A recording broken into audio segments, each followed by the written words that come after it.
Hello, my name is Joel Martin from Infotech Research. Today I'm joined by Mike Hausser of the City of Cambridge. Mike is the Director of Asset Management and Support Services, and today we're going to talk about the City of Cambridge and it being named the Smart City in Canada. So Mike, tell me why you went on this journey in the first place. It's really been a long road. Things started in the time about 2002, 2003, when the city management and public, there was a lot of information out in the public space about an infrastructure gap. We all saw the public, and we all were concerned about the condition of roads and water systems, and a lot of different things happened out there, and a few tragedies such as Walkerton, some bridge collapses, those kinds of things really brought the attention to the public and to city politicians and management. So we wanted to do something about that, and we wanted to know, was there an infrastructure gap here in Cambridge? What was it? What was the degree of it? And how would we best address that? So like a lot of local governments, there was really no measurements available. We didn't have a good inventory of what we had. Infrastructure is buried underground. We don't see it. We don't know what it is until it fails. And usually those failures are sewage in people's basements and water on the roads. So at that point in time, 2002, almost 8 years ago, the city really knew there might be an issue and they wanted to address it. Okay. But, you know, it's my experience that people don't usually equate technology and cities together. So how did you start this journey and bring in the technology discussion? That's a good point, Joel.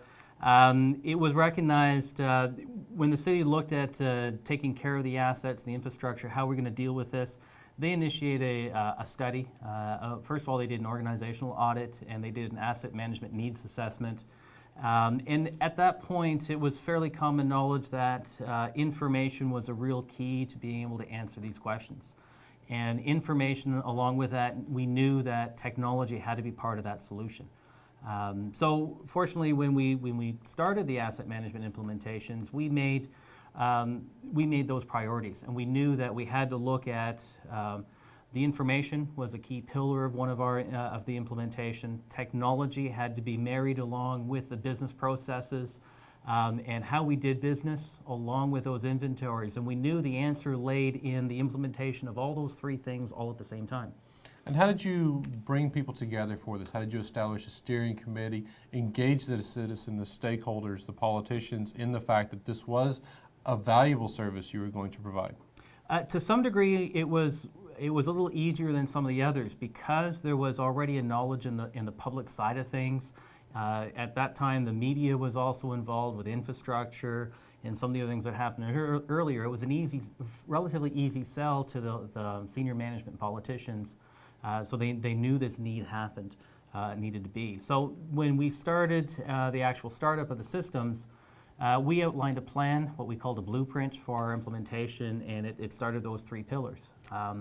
And we started off at that point, we started off with a modest capital budget that initially started our systems going. That budget was around $1 million just to get things started. And things kind of rolled out from there, and the blueprint, in hindsight, has actually worked out very nice for us, and it's followed given us a guiding principle is how we've done these things. And you bring up a really good point there in hindsight, because I think as a city planner, as a city manager, addressing and going down a similar path to yours, you know, what kind of hindsight, you know, if you look back, would you have applied that would have been done slightly different or been totally different, or what best practices just to get the project going could you share with some of your colleagues? You know, in hindsight, things have worked out remarkably well. There's not a lot of changes I would deal with. We've done a lot of, having gone through a lot of these kinds of implementations personally myself, I knew the key was really involvement at all levels. Involvement, and we followed that very clearly. We spent a lot of time with senior management, and we were very careful to have the same message go to council, senior management, union executives, the field staffs, one-on-one meetings, group meetings, and the managers, everyone involved got the same messages. And that really paid off. And the message was basically simple. There was lots of objectives, but the basic message is we need to understand what kind of work we're getting done on our infrastructure so that we can identify how much are we getting done for the money we have today, But more importantly, we needed to understand how much are we not getting done. We know the kinds of things that should be done, but we don't know how much that's what we're not able to do with our money and the resources we have.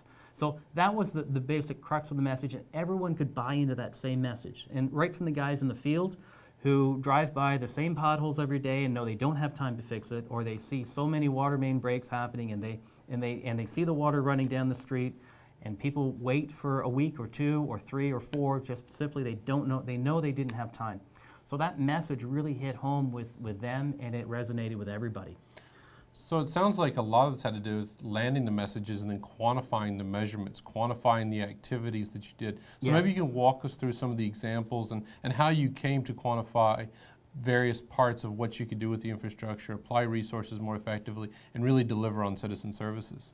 Sure. You know, with the asset management, like a standard approach is, and we followed those standard approaches, was you had to know what you had before you could manage it effectively. So we started with the inventories. That was the early onset.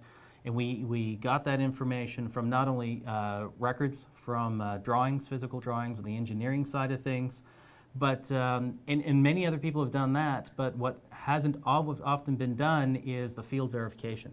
So we had a lot of our people involved in the field, some of our most experienced people in the field, checked that information, they marked it up, they brought it back, so we had a very high confidence level in that information.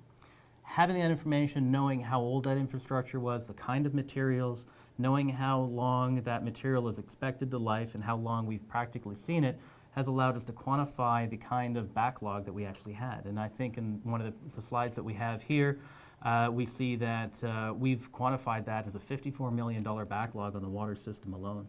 And that's huge for us. Typically we do $2 million worth of renewals a year, and that represents a 25-year, at current rate, it would take us 25 years. Mm. So it allowed us to open the doors to make it really understandable to the senior management and council and our finance people, saying, look, this backlog has to be dealt with and we need to look at things differently. Right. A financial plan, we put a financial plan in place, and that involves multiple funding sources. We're fortunate to be able to tap into some of the provincial grants, the federal grants that are in the stimulus, economic stimulus that has just recently come out. And that's really put us in really good positions. But at the end of the day, our rates still have to go up. And council now understands that rates do need to go up in order to deal with these kinds of backlogs. And we can quantify it and put a solid plan together. Yeah, in our discussions and looking at the slide that we have right now, looking at the infrastructure costs, one thing that really impressed me by going through a series of discussions and proof points as you develop this strategy is now you're able to go with a more proactive approach to when you need to do an activity versus it's been a decade, we need to do that, whether the system's needed or not. Yes. So you're actually, it seems to me, better able to apply the knowledge that you have now to where services can be delivered most effectively. So maybe you have some examples of that. Joel, that's a great perspective to look at. When you get the inventory, you get that basic knowledge of how old that infrastructure is, and you've got a theoretical replacement. The missing piece there, and that missing link that most municipalities have always struggled with, is you need more real-time input from the actual operations of that infrastructure. So one of the examples that we have and some of the things that we've employed is we needed a way of gathering field information directly from the staff in the field and be able to use that as input into when an asset or an infrastructure component really needs to be replaced. One of those examples is sidewalks. Cities are incurring larger and larger liabilities on the sidewalks through claims and general concern with safety of the citizens. The sidewalks are aging, and they are hazards, trip and falls, those kinds of things. So we, a very green perspective. We use a bicycle, and we mount a GPS computer that's GIS based on some of the Esri technologies. And the student we have a student every year that cycles the entire city network of sidewalks. It's over 1,000 kilometers of cycling in summer, covering 640 kilometers of our sidewalks. And that student, the computer system tracks what is getting done, so he knows exactly when the inspection happened. And the student also identifies specific defects, what kind of defects they are, the severity and the extent of those. Those automatically get uploaded into our system, into the GIS systems as a registry of defects. Those defects then automatically, based on some analytics that we do, those that are of higher severity, the highest risk to our citizens and likely to cause a safety issue, those automatically transfer into the work management systems through the IBM systems, IBM Maximo, and they queue up to our repair crews and contractors. They get done within a few weeks of being identified. And the system, the analytics, also then monitors those statuses to make sure that we're getting those defects repaired in a timely manner. And so not only does that eventually improve the state of our sidewalks, it helps us defend claims when claims happen to make sure that we're doing our due diligence. And we've already seen over the last 4 years of doing this, we are seeing a very gradual but marked improvement in overall sidewalks. So it seems like you measured and you quantified your activities. Obviously, working in a city, the challenge is budget. Yes. So how did you go about bringing together the folks that would help with setting forth the budget, then quantifying that, and then go to work and collecting the monies or allocating the monies that allowed for this program to put in place? Then how are you showing that return to the stakeholders, to the folks that are actually living every day in the city of Cambridge?